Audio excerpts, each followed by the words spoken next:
Assalamualaikum warahmatullahi wabarakatuh. Selamat sore.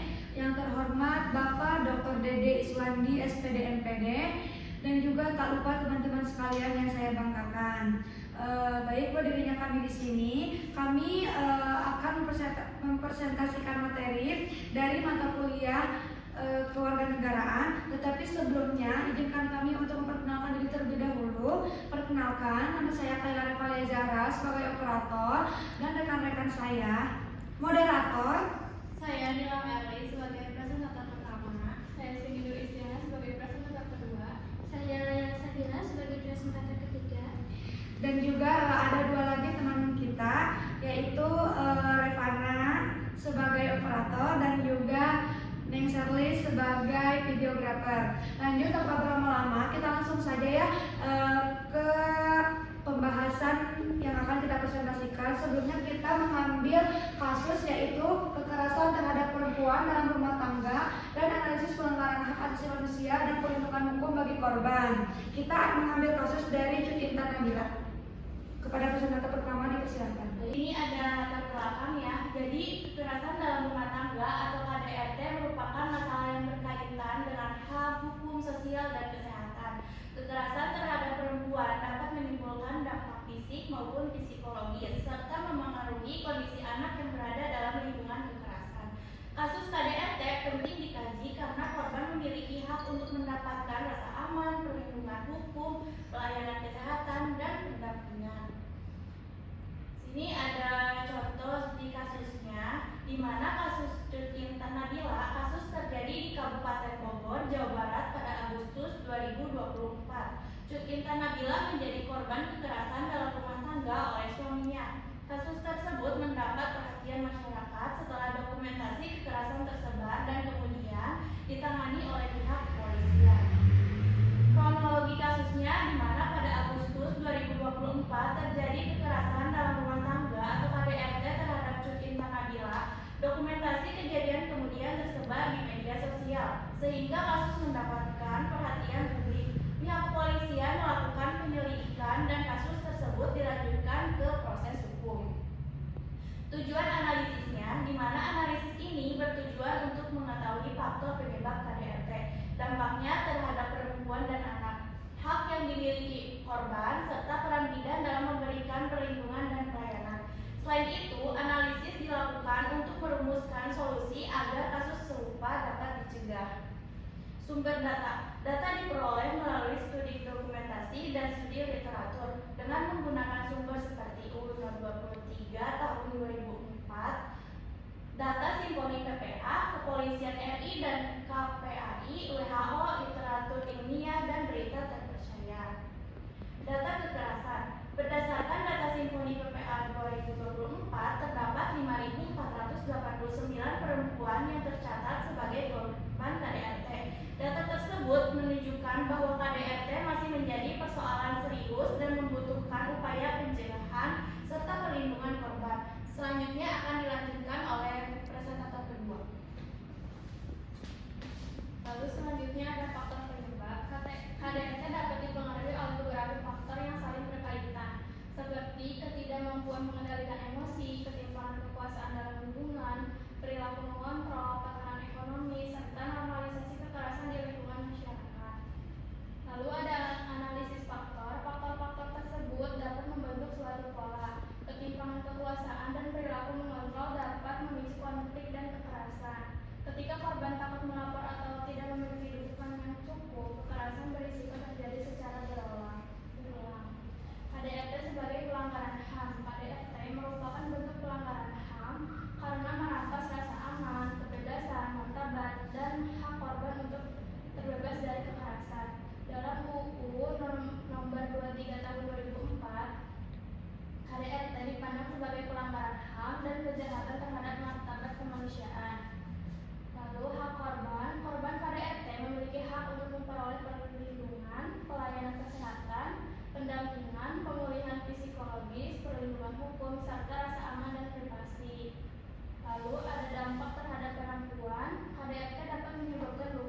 lain, setiap warga negara berkewajiban menghormati HAM orang lain dan tidak melakukan kekerasan.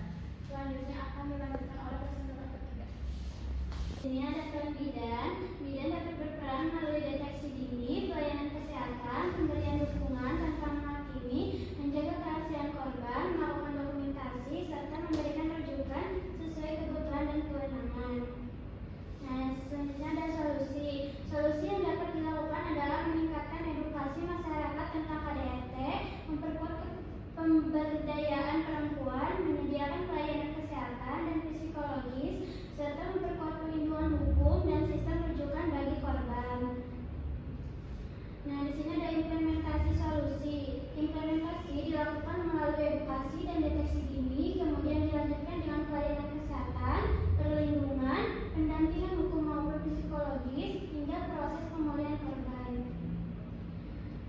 Di sini ada hambatan. Pelaksanaan solusi dapat menghadapi hambatan seperti ketakutan korban untuk melapor, ketergantungan ekonomi, tekanan keluarga, stigma masyarakat, keterbatasan akses layanan, dan kurangnya tenaga yang terlatih. Nah, di sini ada evaluasi keberhasilan. Keberhasilan dapat dilihat dari meningkatnya pengetahuan masyarakat, keberanian korban mencari bantuan, akses terhadap layanan, kompetensi tenaga kesehatan, serta perlindungan dan pemulihan korban. Saya akan presentator. Baik, terima kasih kepada para presentator yang sudah menjelaskan materinya. Kita sudah ada di penghujung presentasi ya. Lalu di sini saya akan bacakan kesimpulan dari presentasi yang tadi sudah dijelaskan oleh teman-teman saya. Bahwasanya KDRT itu merupakan pelanggaran HAM sekaligus masalah hukum, sosial, dan juga kesehatan. Nah, faktor ini itu penyebabnya dapat berasal dari individu, hubungan sosial, maupun ekonomi. Nah, penanganan ini membutuhkan kerjasama antara pemerintah, aparat hukum, dan juga tenaga kesehatan, keluarga, dan juga masyarakat untuk memberikan perlindungan, pelayanan, pendampingan, serta mencegah terjadinya kekerasan kembali. Mungkin hanya itu saja yang dapat kelompok kami presentasikan. Kurang lebihnya mohon dimaafkan. Wassalamualaikum